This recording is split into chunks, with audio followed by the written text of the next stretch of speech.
ఈ ఉదయకాలపు ఆరాధన కూడి వచ్చిన సంఘ విశ్వాసులందరికీ ప్రభుపక్షాన వందన తెలియచేస్తున్నాను.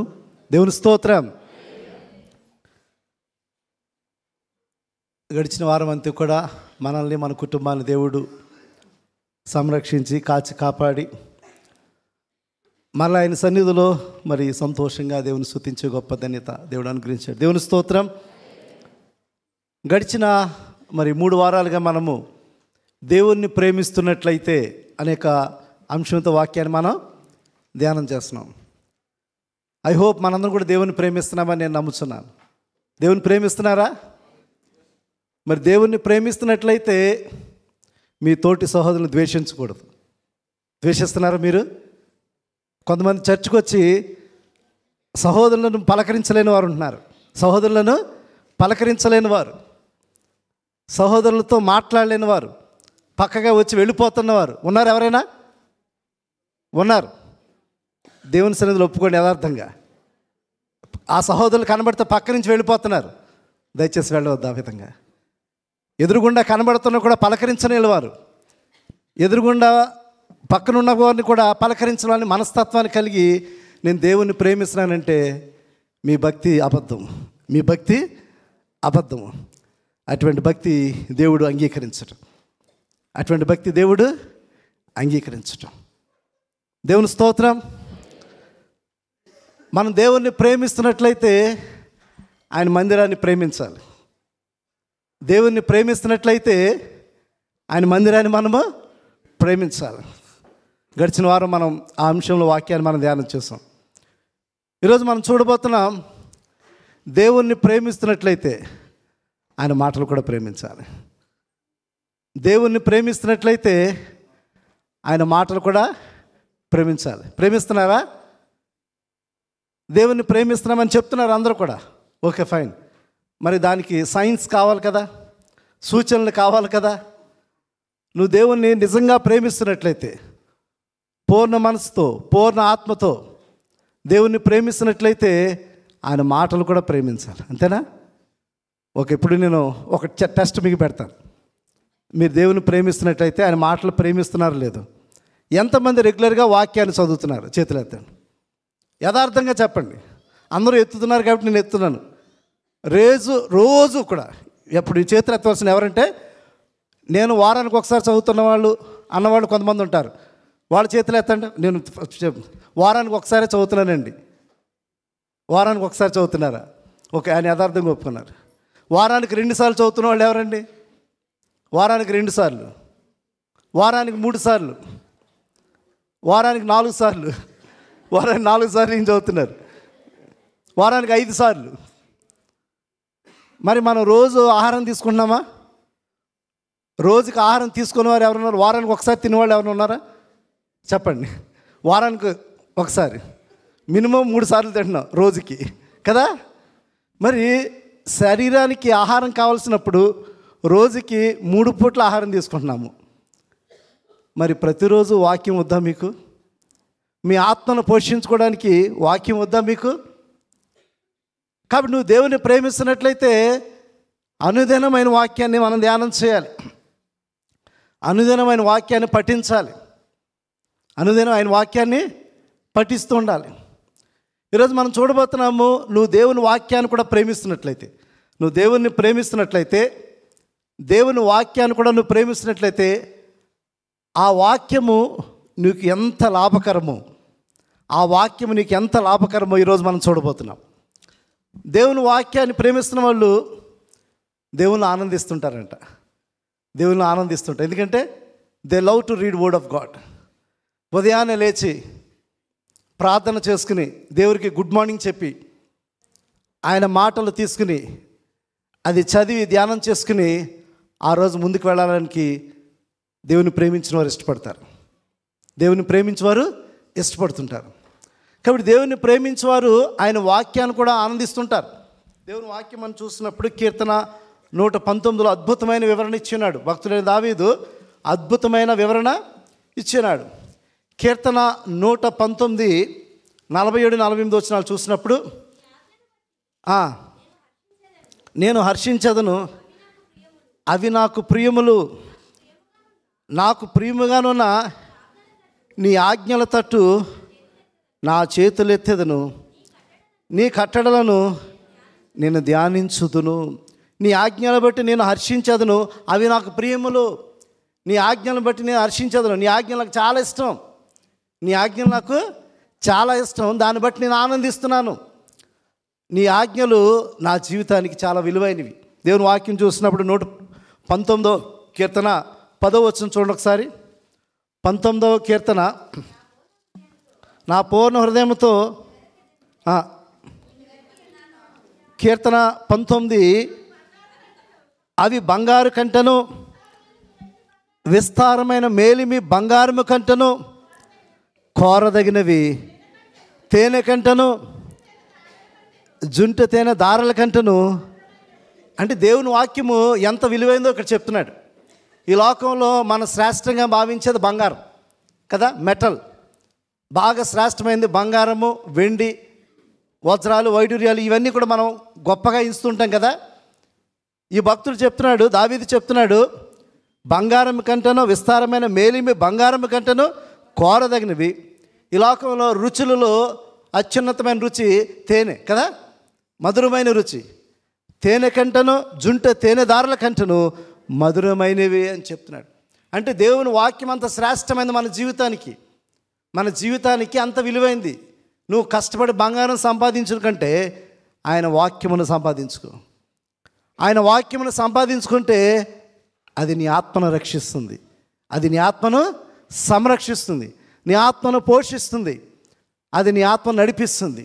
కాబట్టి ఈ లోకంలో బంగారం వాటికంటే శ్రేష్టమైనది దేవుని వాక్యం అని చెప్తుంది. అదేవిధంగా అదే కీర్తన 19:11 చూసినప్పుడు, వాటి వలన నీ సేవకుడు హెచ్చరిక నొందును, వాటిని గైకొనుట వలన గొప్ప లాభము కలుగును. వాటిని గైకొనుట వల్ల గొప్ప లాభము కలుగును. దేవుని స్తోత్రం. కాబట్టి దేవుని వాక్యం మనం హెచ్చరించడం చాలా అవసరమైంది. దేవుని వాక్యం మనం హెచ్చరించలేదనుకోండి, మన మార్గమే మనకు మంచిది. మనం ఏది చేస్తుంటే అది మనకు మంచిది. ఆ దేవుని వాక్యం హెచ్చరిస్తున్నప్పుడు మనం వెళుతున్న మార్గాన్ని సరిచేసుకునే అవకాశం దేవుడు మనకి ఇస్తున్నట్టుమాట. కాబట్టి దేవుని వాక్యం హెచ్చరించడం మనకు అవసరమైంది, హెచ్చరిక మనకి అవసరమైంది. ఆ దేవుని వాక్యం మనకి లాభకరమైంది. Okay, fine. ఇప్పుడు దేవుని వాక్యాన్ని ఎవరైతే ప్రేమిస్తారో, ఓకే, ఆ దేవుని వాక్యం వారి జీవితాల్లో ఎంత మేలు చేస్తుంది, ఎంత లాభకరం ఈరోజు మనం చూడబోతున్నాం. మొట్టమొదటిగా మనం చూసినప్పుడు దేవుని వాక్యాన్ని, అంటే దేవుని ప్రేమించిన వారే దేవుని వాక్యాన్ని ప్రేమించగలరు, అంతే కదా. దేవుని ప్రేమించేవారే దేవుని వాక్యాన్ని ప్రేమించగలరు. ఆ దేవుని వాక్యాన్ని ప్రేమించేవారు దేవుని మాటలకు విధేయత చూపిస్తారు. అంటే మన దేవుని సన్నిధికి వచ్చి జస్ట్ హీరర్స్గా ఉండిపోకూడదు. చాలాసార్లు మన దేవుని సన్నిధికి వస్తాము, body present, mind absent. Body ఎక్కడే ఉంటుంది, మొబైల్లో చేయి ఉంటుంది. కొంతమంది ఇప్పుడు మొబైల్ మీద చేతిలో ఉన్నవాళ్ళు కొంతమంది ఉన్నారు. ఇక్కడ మొబైల్లో లోపల పెట్టిన వాళ్ళు కొంతమంది ఉన్నారు. మొబైల్లో ఇంకెళ్ళాలో ఎదుగుతూ వాట్సాప్ మెసేజ్లు చూస్తున్న వాళ్ళు కొంతమంది కనబడుతున్నారు. ఇక్కడే కాదు, చాలా చర్చెస్లో అలా ఉన్నవాళ్ళు చాలామంది కనబడుతున్నారు. ఈరోజు సరి చేసుకోండి అది. మీరు దేవుని సన్నిధికి వచ్చినప్పుడు ఆ మెసేజ్ చూడకపోతే చచ్చిపోతారు మీరు? ఒకసారి చెప్పండి. ఆ మెసేజ్ చూడకపోతే మీకు ఏదైనా అయిపోతుందా? మరి దేవుని సన్నిధికి వచ్చినప్పుడు ఆయన సన్నిధిని గౌరవించండి. దేవుని వాక్యం చెప్తుంది, నీ సన్నిధికి వచ్చినప్పుడు ఆయన సన్నిధిలో నీ ప్రవర్తన జాగ్రత్తగా చూసుకొని దేవుని వాక్యం సెలవిస్తుంది. కాబట్టి దేవుని సన్నిధికి వచ్చినప్పుడు ఆయన మాటలు మనం వినువారుగా ఉండాలి. ఆయన మాటలు వినడమే కాదు, ఆయన మాటలకు విధేయత చూపించాలి, అంతే కదా. నేను దేవుని ప్రేమిస్తున్నానని చెప్పడం కాదు, దేవుని ప్రేమిస్తున్న వారు ఆయన వాక్యాన్ని గైకోవాలి కదా. అదే కదా వాక్యం చెప్తుంది. యోహాను సువార్త 14వ అధ్యాయము, యోహాను సువార్త 14వ అధ్యాయము 21వ వచనం చూసినప్పుడు, నా ఆజ్ఞలను అంగీకరించి వాటిని గైకొనివాడే, చూసారా, నా ఆజ్ఞలు అంగీకరించి వాటిని, అంటే వాక్యాన్ని అనుసరించి జీవిస్తున్నవారు. నేను దేవుని ప్రేమిస్తున్నానని చెప్తున్నవారు, వాక్యాన్ని అనుసరించి జీవిస్తున్నవారు, వారు దేవుని ప్రేమిస్తున్నట్లు. నన్ను ప్రేమించేవాడు నా తండ్రి వలన ప్రేమించబడును, నేనును వాణ్ణి ప్రేమింతును అని చెప్తున్నాడు. కాబట్టి నువ్వు దేవుని ప్రేమిస్తున్నట్లయితే ఆయన వాక్యాన్ని ప్రేమిస్తావు. ఆయన వాక్యాన్ని ప్రేమిస్తున్నట్లయితే ఆయన వాక్యాన్ని అనుసరించి జీవిస్తాం. ఆయన వాక్యాన్ని అనుసరించి జీవిస్తాం. కాబట్టి ఇక్కడ ఉన్న మనందరం కూడా ఈరోజు మనం సెల్ఫ్ ఎగ్జామిన్ చేసుకోండి. నువ్వు దేవుని నిజంగా ప్రేమిస్తున్నట్లయితే, ఆయన వాక్యాన్ని నిజంగా ప్రేమిస్తున్నట్లయితే ఆయన వాక్యాన్ని అనుసరించి జీవిస్తుంటావు. ఆ వాక్యాన్ని అనుసరించి నువ్వు జీవిస్తావు. ఎందుకంటే ఆయన మాటలకు విధేయత చూపిస్తూ నీ జీవితాన్ని సరి చేసుకుంటూ ఆయన వాక్యాన్ని అనుసరించి జీవించడానికి నువ్వు ప్రయత్నం చేస్తావు. కానీ నేను దేవుని ప్రేమిస్తున్నానని చెప్పి వాక్యాన్ని వినరు. కొంతమంది బైబిల్ని అసలు చదవరు. వారి ఇంట్లో బైబిల్ ఉంటుంది, చర్చికి కూడా బైబిల్ తీసుకురారు. కొంతమంది చర్చికి బైబిల్ తీసుకొచ్చినా ఆ బైబిల్ని తెరవరు అసలు. నేను చాలా బాధపడుతుంటాను. ఎందుకంటే బైబిల్ తీసుకొచ్చినప్పుడు తెరిచి చదవాలి. వాక్యాన్ని మేము చెప్తున్నప్పుడు అదేంటంటే ఇట్స్ ఇంటరాక్టివ్ సెషన్గా ఉండాలి. అంతేకాని నేను వాక్యం చెప్తున్నప్పుడు మీకు స్పూన్ ఫీడింగ్ లాగా నేను ఇవ్వకూడదు. మీరు వాక్యాన్ని తెరిచి చూడాలి. వాక్యంలో ఏముంది, వాక్యం ఏం మాట్లాడుతుంది, వాక్యం మనకి ఏం తెలియజేస్తుంది, అది ఖచ్చితంగా మీరు కూడా వాక్యాన్ని తెరిచి చూడాలి. కాబట్టి వాక్యం మనం వినడం మాత్రమే కాదు, ఆ వాక్యాన్ని మన జీవితంలోకి అన్వయించుకోవాలి. ఆ వాక్యాన్ని అనుసరించి మనము జీవించాలి. కాబట్టి దేవుని వాక్యాన్ని ప్రేమిస్తున్న వారు ఆయన వాక్యాన్ని గైకొని వారే ఆయన వాక్యాన్ని ప్రేమిస్తున్నవారు. అది మొదటిది. రెండవ సూచన, ఆయన వాక్యాన్ని ప్రేమిస్తున్నవారు చెడు మార్గాలను అసహించుకోవాలి. చెడు మాటలు వినకూడదు, చెడు కార్యాలు చూడకూడదు, చెడు మార్గాల వైపు వెళ్ళకూడదు, చెడు మార్గంలో జీవించకూడదు. వినబడుతుంది అందరికీ? ఆయన వాక్యాన్ని అనుసరిస్తున్నవారు, లేకపోతే ఆయన వాక్యాన్ని ప్రేమిస్తున్నవారు చెడు మాటలు వినకూడదు, చెడు మాటలు మాట్లాడకూడదు, చెడు చూడకూడదు, చెడు మార్గాల్లో జీవించకూడదు. ఒకవేళ నువ్వు చెడు మార్గంలో జీవిస్తూ నేను దేవుని ప్రేమిస్తున్నాను, దేవుని వాక్యాన్ని ప్రేమిస్తున్నానంటే నీ జీవిత అబద్ధం. ఎందుకంటే నువ్వు అసహ్యమైన చెడు జీవితాన్ని జీవిస్తున్నావు. నీ మార్గం చెడ్డది, నీ మాటలు చెడ్డవి, నీ తలంపులు చెడ్డవి, నీ కార్యములు చెడ్డవి. నీకు సాక్ష్యమే లేదు. నువ్వు సాక్ష్యం లేకుండా నేను దేవుని వాక్యాన్ని ప్రేమిస్తున్నాను, దేవుణ్ణి ప్రేమిస్తున్నాను అని చెప్పడానికి అర్హత మనకు లేనే లేదు. కాబట్టి ఈ దినాన్ని మనం గమనించాలి. రెండవ సూచన మనం చూస్తున్నప్పుడు చెడుని అసహించుకోవాలి. నువ్వు ఇంకా చెడుని అసహించుకోవట్లేదా అంటే నువ్వు దేవుని వాక్యాన్ని ప్రేమించట్లా. దేవుని సన్నిధికి వస్తున్నావు కానీ ఆ వాక్యాన్ని నువ్వు అన్వయించుకోవట్లా. ఈ వాక్యం నాకు కాదు, ఎవరికో. ఈ వాక్యం నాకు కాదు, ఎవరికి అనుకున్నావు? దయచేసి ఇక్కడ ఉన్న వారందరూ కూడా మనం స్వపరీక్ష చేసుకోండి.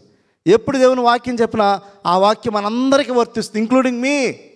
బోధిస్తున్న నాకు, వినుచున్న మీకు ఈ వాక్యం అందరికీ వర్తిస్తుంది. ఎందుకంటే పరిశుద్ధాత్మ ప్రేరణ చేత ఈ వాక్యం రాయబడింది.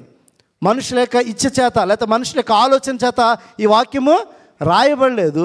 పరిశుద్ధాత్మ ప్రేరణ చేత రాయబడిన ఈ వాక్యము మనందరికి కూడా వర్తిస్తుంది.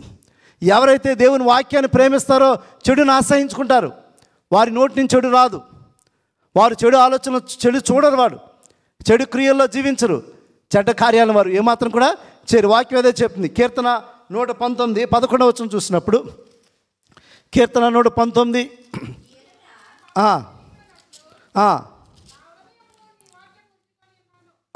నీ ఎదుట నేను పాపము చేయకుండానట్లు నా హృదయంలో నీ వాక్యమును. అంటే ఎవరి హృదయంలో అయితే దేవుని వాక్యం ఉంటుందో వాళ్ళు పాపం చేయరంట. వాక్యం క్లియర్గా చెప్తుంది. ఎవరి హృదయంలో దేవుని వాక్యం ఉంటుందో వారు పాపం చేయరు. వారి హృదయంలో వాక్యం లేనట్లయితే వాళ్ళు పాపం చేస్తారు. ఇది క్లియర్ ఇండికేషన్. వారి హృదయంలో వాక్యం లేనట్లయితే ఖచ్చితంగా వాళ్ళు పాప మార్గంలో జీవిస్తున్నారంటే వాళ్ళ హృదయంలో వాక్యం లేదు. దేవుని వాక్యాన్ని ప్రేమించట్లా, దేవుని కార్యాన్ని వారు. ఎందుకంటే దేవుని వాక్యాన్ని నీ హృదయంలో ఉన్నప్పుడు చెడుకు ఆటోమేటిక్గా నువ్వు అసహించుకుంటావు. నువ్వు చెడు మార్గాలు నువ్వు అసహించుకుంటావు. చెడు మాటలు మాట్లాడడానికి నువ్వు ఇష్టపడవు. వాక్యం అదే చెప్తుంది. కీర్తన 119 104వ వచనం చూసినప్పుడు, 104 నీ ఉపదేశం వలన నాకు వివేకము కలిగెను, తప్పు మార్గములన్నీ నాకు అసహ్యములాయనంట. అంటే తప్పు మార్గములన్నీ అసహించుకున్నామంట. అంటే చెడు మార్గం చూసామనుకోండి వెంటనే పక్కకి వెళ్ళిపోతున్నాం. చెడు మాటలు మాట్లాడుతున్నారు, దుష్టులు మాట్లాడుతున్నారు. దుష్టుల ఆలోచన చెప్పిన, పాపుల మార్గం నిలవక, అపహాసాలు కూర్చుండ చోట కూర్చుండు. అంటే నువ్వు వాటిని ఇష్టపడుతున్నావంటే నువ్వు వాక్యాన్ని ఇష్టపట్ల. కొంతమంది అసహ్యమైన మాటలు చాలా ఆసక్తిగా వింటారు. వాటిని చెవి కోసేసుకుంటారు. పెచ్చాపాటి మాట్లాడడానికి, చెడు మాటలు వినడానికి, ఇవన్నిటికి సమయం ఉంటుంది. కానీ వాక్యాన్ని చదవడానికి సమయం ఉండదు, దేవుని సన్నిధికి సమయం ఉండదు, దేవుని యొక్క మాటలు వినడానికి సమయం ఉండదు. నాకు తెలిసిన ఒక సహోదరుడు, నేను చిన్నప్పటి నుంచి అబ్జర్వ్ చేశాను. ఆయన పేరు డేవిడ్. ఆఫ్కోర్స్ డేవిడ్ అని నేను ఎవరిని నేను ఉద్దేశించి మాట్లాడతలేదు. ఆయన పేరు డేవిడ్. ఆయన ఐరన్ చేస్తుంటాడు. ఆయన ఎంత మరి దేవుని సన్నిధి అంటే ప్రేమ కలిగిన వ్యక్తి అంటే, ఆయన ఐరన్ చేయడం వల్ల చాలా లాభకరమైనకి, చాలా లాభకరమైనకి. అయితే వారం రోజులన్నీ పనిచేస్తుంటారు. ఆదివారం వచ్చేసరికి మందిరానికి వెళ్ళి మందిరంలో కావాల్సిన పనులన్నీ చేస్తారు. చేసిన తర్వాత దేవుని వాక్యం సమయానికి ఖచ్చితంగా చర్చలు ఉంటారు. ఆయన చాలా ఆశ్చర్యపోయాను నేను. మిగతా వారం అంతా కూడా వారు చాలా బిజీగా ఉంటారు. ఆ సండే వాళ్ళు ఇంకా ఐరన్ వర్క్ చేయడం వల్ల చాలా డబ్బు వస్తుంది వాళ్ళకి. కానీ ఆ సండే అంతా కంప్లీట్గా దేవుని సన్నిధికి ఇస్తారు. దేవుని మందిరంలో సేవ చేస్తారు, దేవుని యొక్క పని చేస్తుంటారు, దేవుని వాక్యం వినడానికి కూడా వారు శ్రద్ధగా వచ్చి కూర్చుంటారు. వారు చక్కని ప్రార్థన చేస్తారు, పాటలు పాడతారు, వాక్యం చెప్తారు. వారు అనేక మందికి సాక్షిగా నిలబడ్డారు. ఒక్కసారి ఆలోచించండి. ఇన్ని సంవత్సరాలుగా క్రైస్తవ విశ్వాసగా ఉంటున్నామని చెప్పుకుంటూ, దేవుణ్ణి ప్రేమిస్తామని చెప్పుకుంటూ, ఇంకా దేవుని యొక్క వాక్యాన్ని ప్రేమించకుండా అసహ్యమైన మార్గంలో ఉంటున్నామో ఒక్కసారి నువ్వు ఆలోచన చేయి.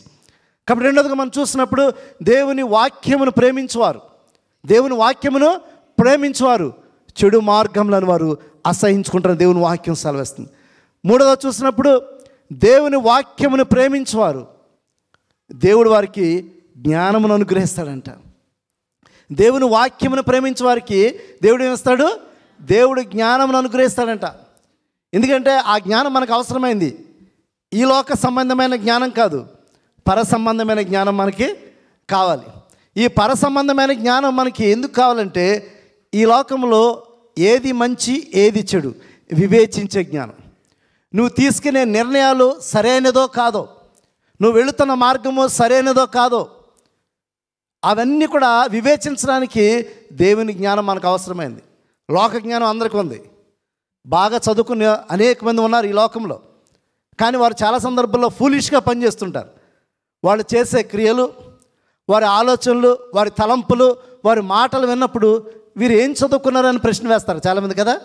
వారు చదువుకున్న చదువుకి వారు చేస్తున్న క్రియలకి సంబంధం ఉండదు. వారు చదువుకున్న చదువుకి వారు మాట్లాడే మాటలకి సంబంధం ఉండదు. వారు చదువుతున్న చదువుకి వారు జీవిస్తున్న విధానానికి ఏమాత్రం కూడా సంబంధం ఉండదు. కాబట్టి ఇక్కడ మనకు అందరికి కావాల్సింది దేవుని వాక్యాన్ని చదవడం ద్వారా, దేవుని వాక్యాన్ని ప్రేమించడం ద్వారా దేవుని జ్ఞానాన్ని పొందుకుంటాం మనం. ఆ దేవుని జ్ఞానం మనకు మేలు చేస్తుంది. ఆ దేవుని జ్ఞానం మన జీవితాన్ని సరైన మార్గంలో నడిపిస్తుంది. వాక్యం సెలవేస్తుంది. మరి సంకీర్తన 119:24 చూడండి. నీ శాసనములు నాకు సంతోషకరములు, అవి నాకు ఆలోచనకర్తలై ఉన్నవంట. నీ శాసనములు నాకు సంతోషకరములు, అవి నాకు ఆలోచన, అంటే నీకు ఆలోచన ఇచ్చేది దేవుని వాక్యం. ఆ వాక్యం ఏం చేస్తుందంటే నిన్ను ఆలోచింపచేస్తుంది అన్నమాట. నిన్నేం చేస్తుంది? ఆలోచింపచేస్తుంది. నీకు ఆలోచన అనుగ్రహిస్తుంది. నువ్వు ఏది చేయాలి, ఏది చేయకూడదు, ఏది సరైన మార్గము, ఏది శ్రేష్టమైనది, ఏది పవిత్రమైనది, ఏది మాన్యమైనదో ఆ వాక్యం నీకు బోధిస్తుంది. అంటే దేవుని వాక్యము నీకు జ్ఞానాన్ని అనుగ్రహిస్తుంది. అది మంచి చెడులను వివేచించే జ్ఞానాన్ని అనుగ్రహిస్తుంది. కీర్తన 119:130 చూసినప్పుడు 130, నీ వాక్యము వెల్లడి అగుట తోడనే వెలుగు కలుగును, అవి తెలివి లేని వారికి. చూసారా, ఎప్పుడైతే ఆయన వాక్యం మన జీవితంలో మనం రిసీవ్ చేసుకుంటామో మనలో ఉన్న చీకటి పోతుంది, మనలో ఉన్న చీకటి ఇగ్నోరెన్స్ పోతుంది. ఆ వాక్యాన్ని ఎప్పుడైతే రిసీవ్ చేసుకుంటామో, ఆ వాక్యం తెలవనంత వరకు కూడా మనం ఇంకా చీకట్లోనే ఉన్నాం. ఆ వాక్యం మనం తెలుసుకున్నంత వరకు కూడా అంధకారంలో ఉన్నాం, బంధకాల్లో ఉన్నాం. ఎప్పుడైతే వాక్యం తెలిసిన తర్వాత ఇది నేను చీకటి మార్గంలో ఉన్నాను, నేను అంధకారంలో ఉన్నాను, నేను ఇగ్నోరెన్స్లో ఉన్నాను అని వాక్యం మనకి ఎప్పుడైతే తెలియజేస్తుందో అవి తెలివి లేని వారికి తెలివినిస్తుందంట. ఈ లోకంలో ఉన్న తెలివి కాదు, దైవ జ్ఞానం. అది ఈ లోకంలో ఉన్న తెలివితేటలు కాదు, దైవ జ్ఞానం. కాబట్టి దేవుని వాక్యాన్ని ప్రేమించే వారికి దేవుని జ్ఞానమును పొందుకునే అవకాశం దేవుడు అనుగ్రహిస్తాడు. ఆ దేవుని జ్ఞానం చేత వారు ఏ విధంగా జీవించాలో, ఏ విధంగా ప్రవర్తించాలో, ఏ విధంగా మాట్లాడాలో వారికి దేవుని యొక్క జ్ఞానము దేవుడు అనుగ్రహిస్తాడు. కాబట్టి మూడవదిగా మన సూచన చూసినప్పుడు దేవుని వాక్యమును ప్రేమించేవారు దేవుని జ్ఞానమును పొందుకుంటారు. దేవుని వాక్యమును ప్రేమించేవారు శ్రమలలో దేవుడు వారిని బలపరుస్తుంటాడు. ఈ లోకంలో అనేకమైన పరిస్థితులు కూడా మనం ముందుకు వెళ్తూ ఉంటాం. అప్స్ అండ్ డౌన్స్ మన జీవితంలో వస్తుంటాయి. అది రానివారు ఎవరు లేరు, అది రానివారు ఎవరు కూడా లేనేలేరు. ఆ కష్టాలు, బాధలు, ఇబ్బందుల్లో మన జీవితం ముందుకు వెళుతూ ఉంటుంది. కొన్ని సందర్భాల్లో దేవుని వాక్యం మనం వింటున్నప్పుడు, దేవుని వాక్యం ధ్యానం చేస్తున్నప్పుడు, దేవుని మాటలు చదువుతున్నప్పుడు, నేను చాలా సందర్భాల్లో చెప్పాను, కష్ట సమయాల్లో దేవుని వాక్యం మనం బలపరుస్తుందని, కష్ట సమయాల్లో దేవుని వాక్యం మనని స్థిరపరుస్తుందని, ధైర్యపరుస్తుందని, బలపరుస్తుందని. ఖచ్చితంగా దేవుని వాక్యం మన శ్రమలలో మనం బలపరుస్తుంది. ఎందుకంటే ఆ వాక్యం మన జీవితాన్ని నడిపించేది. ఆ వాక్యం మన జీవితాన్ని నడిపించేది. ఈ లోకంలో ఎంతోమంది మాటలు చెప్తుంటారు పక్కన. నీ కష్టం వచ్చినప్పుడు ఒక వ్యక్తిని నువ్వు అప్రోచ్ అవుతుంటావు, ఆ వ్యక్తి నీకు సలహాలు ఇవ్వచ్చు. కానీ దేవుని దగ్గర విచారణ చేయండి, దేవుని వాక్యాన్ని చదవండి, దేవుని అడగండి. ఖచ్చితంగా దేవుడు నీకు మంచి ఆలోచన ఇస్తాడు, నేను ధైర్యపరుస్తాడు, నేను బలపరుస్తాడు.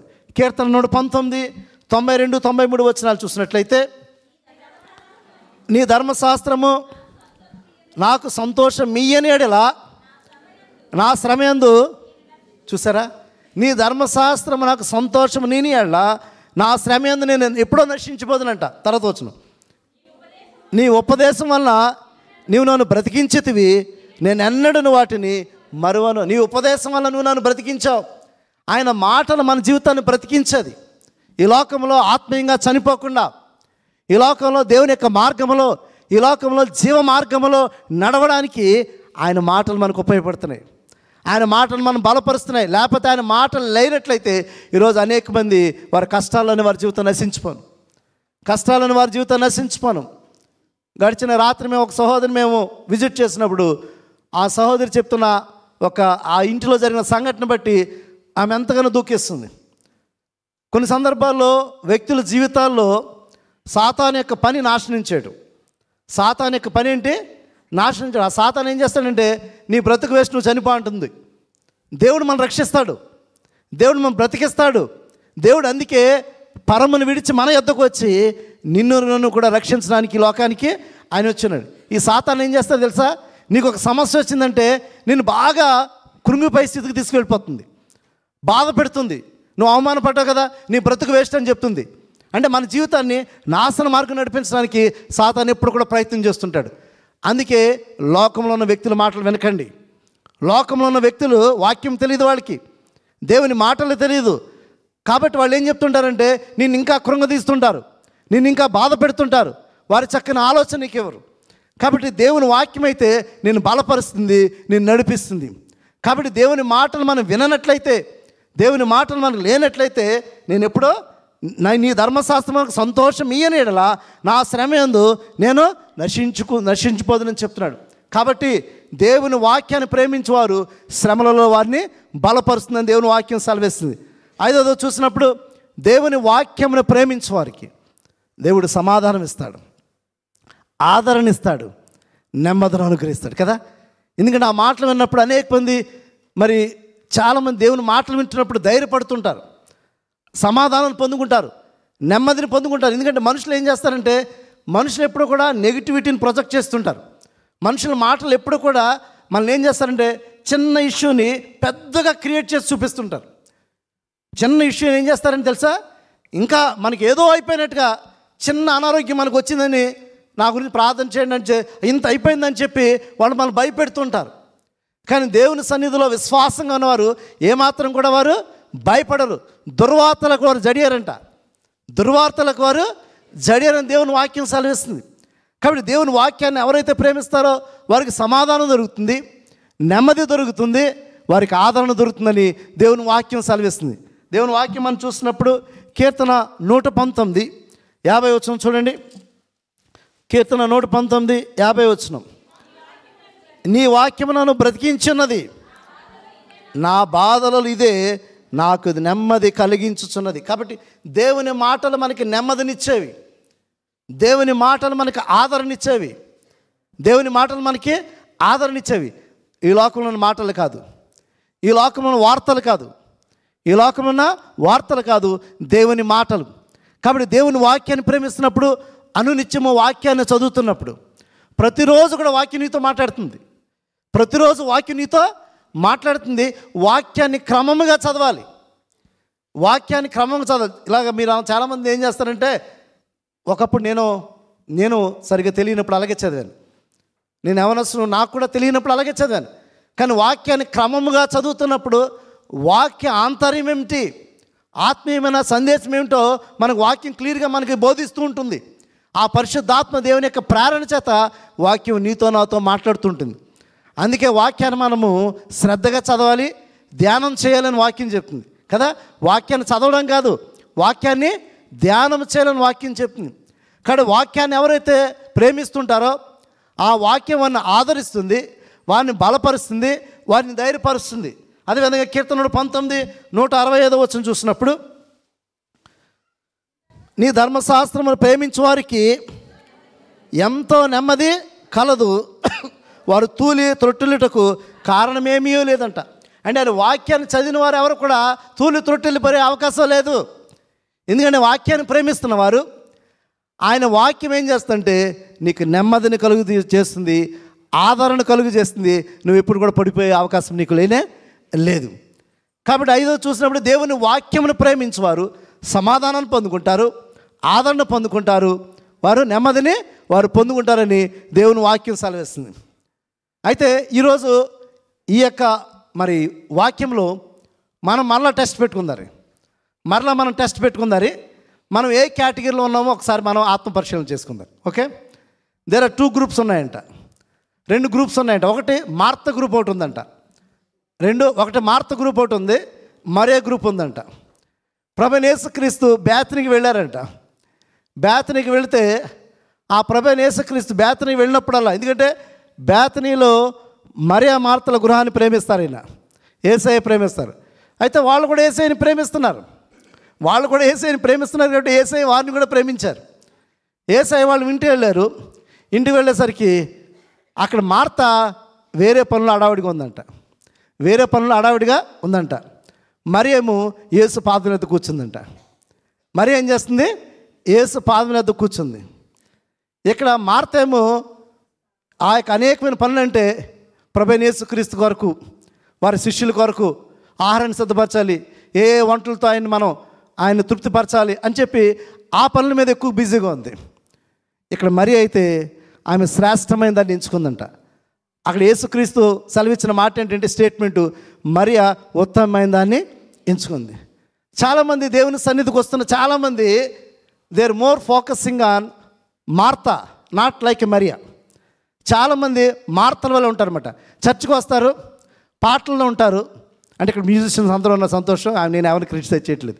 కొంతమంది మ్యూజిక్ వాయిస్తున్న వాళ్ళు ఇది అయిపోయిన వెంటనే వాళ్ళు పని అయిపోయినట్టు వెళ్ళిపోతుంటారు. కొంతమంది చర్చికి వచ్చి కాసేపు కూర్చుని వాళ్ళు ఆ పనికి వచ్చినట్టుగా వెళ్ళి వేరే పనుల్లో వారు మునిగిపోతుంటారు. కొంతమంది మొబైల్ చూసుకుంటూ ఉంటారు, కొంతమంది ఫోన్లు మాట్లాడుకుంటూ ఉంటారు.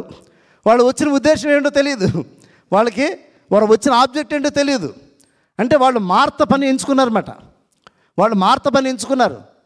నీకు ఎన్ని పనులు ఉన్నా సరే దేవుని వాక్యం వినడం చాలా శ్రేష్టమైంది. దేవుని వాక్యం వినడానికి ఇష్టం ఉండదు. కానీ చాలామంది మరి దేవుని వాక్యాన్ని వినకపోవడం వల్ల వారి జీవితాల్లో ఎప్పుడు కూడా ఆత్మీయంగా ఎదగలేరు. వాళ్ళు దానిలో ఆనందించలేరు. ఆ వాక్యం ద్వారా వారి జీవితాన్ని సరి చేసుకోలేరు. వారు ఆత్మీయంగా ఎప్పుడు కూడా ఎదగలేరు. ఎందుకంటే వారు ఫోకస్ అంతా కూడా మార్త పని అన్నమాట. వారు ఫోకస్ అంతా కూడా మార్తలాగే ఆ పనులన్నింటిలో ఉంటారు, అన్ని పనులు చేస్తారు. కానీ వాక్యం వద్దు వాళ్ళకి. వాక్యం నేర్చుకోరు, వాక్యం వినరు, వాక్యం చదవరు, వాక్యాన్ని ధ్యానము చేయరు. అటు రీతిగా ఉన్నవారికి ఖచ్చితంగా వారు దేవుని ప్రేమించినట్టు కాదు. దేవుని ప్రేమించినట్లయితే దేవుని వాక్యాన్ని ప్రేమించాలి. దేవుని వాక్యాన్ని ప్రేమిస్తున్నట్లయితే దేవుని వాక్యానికి విధేయత చూపించాలి. దేవుని వాక్యాన్ని ప్రేమిస్తున్నట్లయితే ఆయన వాక్యాన్ని గైకొనాలి. ఆయన వాక్యాన్ని గైకొన్న వారు ఖచ్చితంగా వారి జీవితానికి అది లాభకరమైన దేవుని వాక్యం సెలవిస్తుంది. దేవుని వాక్యం చూసినప్పుడు సామెతల గ్రంథము 8వ అధ్యాయము 34 చూసినట్లయితే, సామెతల గ్రంథము 8వ అధ్యాయము 34వ అనుదినము నా గడప యొద్ద కనిపెట్టుకుని నా ద్వార బంధముల యొద్ద కాచుకుని నా ఉపదేశములు వినివారు ధన్యులు. అనుదినము కూడా ఆయన ద్వార బంధముల యొద్ద కాచుకుని. ఈరోజు ఏ వాక్యం చెప్పబడుతుంది చర్చ్లో? దైవజనుల ద్వారా ఏ వాక్యం మనకి వినిపించబడుతుంది? ఏ వాక్యం ద్వారా దేవుడు మనల్ని హెచ్చరించబోతున్నాడు అని ఎప్పుడైతే మీరు కాచుకుని ఆ వాక్యాన్ని విని ఆ వాక్యాన్ని శ్రద్ధగా మీరు అంగీకరించి ఆ వాక్యం ద్వారా మీ జీవితాన్ని ఎప్పుడైతే సరి చేసుకుంటారో అప్పుడు మీరు ధన్యులు. అప్పుడు మీరు ఆత్మీయంగా మీరు ఆశీర్వాదాలు పొందుకుంటారు. అంతేకాని మార్త పనించుకుని చాలా పనులు ఉన్నట్టుగా వాళ్ళకి ఇంకా అదే పని, వాళ్ళు చర్చికి రావడం కూడా అదే పని మీద వస్తారన్నమాట. బయట పనులే, బయట తిరుగుతుంటారు. కరెక్ట్గా స్నాక్స్ టైంకి అక్కడ జాయిన్ అయిపోతారు. కరెక్ట్గా స్నాక్స్ టైంకి అక్కడ జాయిన్ అయిపోతారు. కొంతమంది ఏమో లాస్ట్లో వచ్చి వాళ్ళు యాజ్ ఇఫ్ ముందు నుంచి ఉన్నట్టుగా కూడా వాళ్ళు యాక్ట్ చేస్తుంటారు. ముందు నుంచి చర్చిలో ఉన్నట్టుగా యాక్ట్ చేస్తుంటారు. అంటే నేను ఎవరిని ఉద్దేశించి నేను చెప్తున్నాను, జనరల్గా చెప్తున్నాను. సంఘ కాపరిగా చెప్పాల్సిన బాధ్యత నాకు ఉంది. మీరు నిజంగా దేవుని సన్నిధిని ప్రేమిస్తున్నట్లయితే, నిజంగా దేవుని వాక్యాన్ని ప్రేమిస్తున్నట్లయితే మీరు దేవుని వాక్యాన్ని వినడానికి శ్రద్ధగా ఉండాలి. కొంతమంది చర్చికి వస్తారు, కరెక్ట్గా ఆమెన్ అనే టైంకి వస్తారన్నమాట. కరెక్ట్గా ఆమెన్ అనేసరికి కరెక్ట్గా నించుంటారు అంతే. దయచేసి అలా రావద్దు. మీరు దేవుణ్ణి ప్రేమిస్తున్నట్లయితే ముందుగా రండి. మీరు సమయాన్ని వెచ్చించుకురండి. మీరు ఫంక్షన్స్కి వెళ్తున్నప్పుడు ఎంత ప్రాంప్ట్గా ఉంటున్నారు, మీరు ఎంత చక్కగా తయారై వస్తున్నారు. ఫంక్షన్స్కి వెళ్ళినప్పుడు ఎంత చక్కగా తయారై వస్తున్నారు. ఓకే రండి, నేను కాదనట్లేదు, నేను మిమ్మల్ని క్రిటిసైజ్ చేయట్లా. దానికంటే శ్రేష్టమైన దేవుని సన్నిధి, దానికంటే శ్రేష్టమైన ఆరాధన, దానికంటే శ్రేష్టమైన దేవుని వాక్యం. ఆ దేవుని వాక్యాన్ని ప్రేమిస్తున్నట్లయితే దేవుని మాటలు వినాలి, దేవుని మాటలు ధ్యానం చేయాలి. ఆ దేవుని మాటలు ఎవరైతే ధ్యానం చేస్తారో, దివారాత్రులు దానంలో ఆనందిస్తారో వాళ్ళు ధన్యులని దేవుని వాక్యం సలస్తుంది. కీర్తన 1వ వచనం చూడండి ఒకసారి. దుష్టుల కీర్తన 1వ వచనం 2-3 వచనాలు. యెహోవా ధర్మశాస్త్రమును ఆనందించుచు దివారాత్రులు దాన్ని ధ్యానించువారు ధన్యులు. అతడు నీటి కాలంలో ఏమైనా నాటబడిన వాడై ఆకు వాడక తన కాలమందు ఫలమిచ్చు చెట్టు వలను అతడు చేయనంతయు సఫలమం. దేవుని స్తోత్రం. నీవు నేను కూడా దేవుని సన్నిధిలో దేవుని వాక్యాన్ని ఆసక్తిగా ఉంటున్నప్పుడు, దేవుని మాటలు వినడానికి ఆసక్తిగా ఉన్నప్పుడు, దేవుని మాటలు చదవడానికి, దేవుని మాటలు వినడానికి నిత్యము కూడా దేవుని వాక్య ధ్యానంలో నువ్వు ఆనందిస్తున్నవాడు అయితే, ఇది బలవంతంగా చదవద్దు. వాక్యాన్ని ఏదో మొక్కుబడిగా చదువుతున్నట్టుగా చదవద్దు, ఏదో బలవంతంగా వింటున్నట్టుగా వినొద్దు. మీరు దేవుని వాక్యాన్ని ధ్యానం చేయట్లను వినడంలోను మీరు ఆనందించచ్చు. దివారాత్రులు దాన్ని ధ్యానించేవారు ధన్యులు, వారు ఖచ్చితంగా ఆత్మీయంగా ఫలిస్తారంట. ఎలా ఫలిస్తారంటే ఆకు వాడక తన కాలమందు ఫలమిచ్చు చెట్టు వలె ఉంటారు, వారు చేయనిదంతా కూడా సఫలమగును అని చెప్తున్నారు. కాబట్టి ఈరోజు ఇక్కడ ఉన్న మనందరం కూడా ఒక నిర్ణయాన్ని తీసుకోండి, ఒక కవెనెంట్ చేయండి. నువ్వు దేవుణ్ణి ప్రేమిస్తున్నట్లయితే ఆయన వాక్యాన్ని ప్రేమించు. ఆయన వాక్యాన్ని ప్రేమిస్తున్నట్లయితే ఇవన్నీ కూడా నీ జీవితంలో లాభకరములుగా ఉన్నాయి. కాబట్టి ఈ దినాన్ని ఇక్కడ ఉన్న మనందరం కూడా అటువంటి మంచి నిర్ణయాన్ని తీసుకుని నేను దేవుని ప్రేమించేవాడుగా, దేవుని వాక్యాన్ని ప్రేమించేవారుగా ఉండువారుగా ఉండడానికి ప్రతి ఒక్కరు కూడా మంచి నిర్ణయం తీసుకుని దేవుని వాక్యం ద్వారా ఆత్మీయంగా మేలులు పొందాలని కోరుకుంటూ ఈ మాటలు ముగిస్తున్నాను. దేవుడి మాటలు దీవించును గాక. ఆమేన్.